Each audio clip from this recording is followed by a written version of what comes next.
Winter 521. Subject C hasn't moved within his closure all day. He's resting on the ground, staring intently at the glass surrounding him for no discernible reason to us. Even for his supper, he's yet to move an inch. It's been quite the blight. As his body stench has accumulated more over time, he just stares, unmoving. This came as quite a shock to Ferris, and I, as Subject C, usually becomes frenzied when brought near a corpse, yet nothing. Late into the night, Subject A rose from her slumber, released a deafening screech, waking every living being in the facility easily. The shaking floor somehow stirred even Subject C to an upright position, looking and act, oh my god, sorry, I can't read, attentively toward the Alpha. Throughout our week studying the relationships between the Alpha Megalodaunt and the subordinate Megalodaunt has brought many interesting questions into our hands. While not appearing to be reasonably intelligent creatures, they have a strong sense of social hierarchy and their place in their society. If it could be called that, subordinate megalodons tend to pay close attention to the alpha of their territory for reasons we cannot understand. Subject A has expressed the impressive ability to bring a creature as lazy as Subject C to his feet, a feat insurmountable to us meager scholars. As it is, as it has been a notably long time since Subject C has eaten, he finally began to motion towards his now hours old dinner. Yet Subject A has seemed to deny this, taking even the meal for herself. Astounding, isn't it? Ferris wouldn't even believe me if I told him twice. Once the excitement died down, I returned to slumber.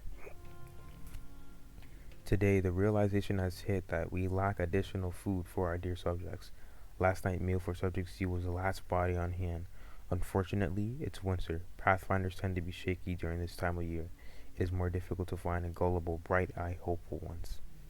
During last winter, we prepared a slurpus of bodies in preparation for this. This winter, however, we became careless, too much time spent on experimentation and studies, of course. But I do not want to end my studies here, and a megalodon appetite is marvelous. I'll contemplate my options. I'm determined to see these experiments through to the end. I'm writing one more. A few hours pass from my previous entry. I prepared a new meal for my subjects. I still need to wash myself first. I do not want the smell of blood luring them to myself instead of their meal. Despite this, I can provide for now. I'm happy to say this will at least satisfy the subject A. She is my primary research target at the moment. After all, surely her subordinates would understand. And if not, I've seen beautifully gruesome combat between the megalodons, almost akin to mankind's scuffles. Truly a fascinating spectacle to witness.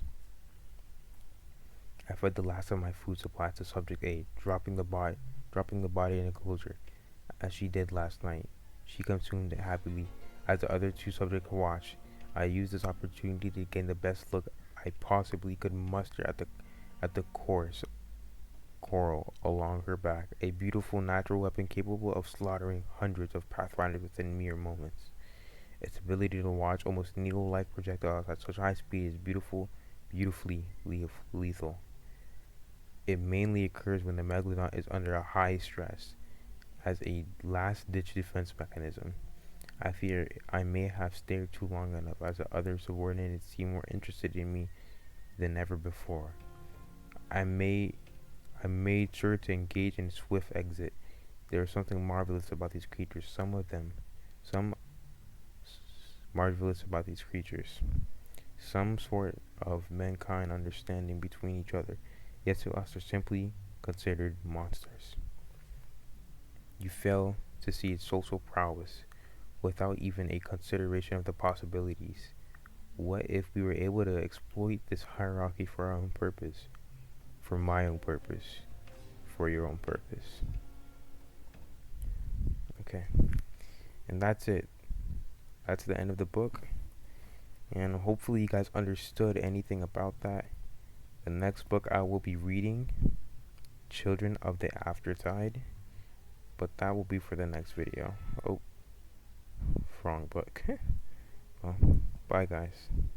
Make sure to like and subscribe. Peace out.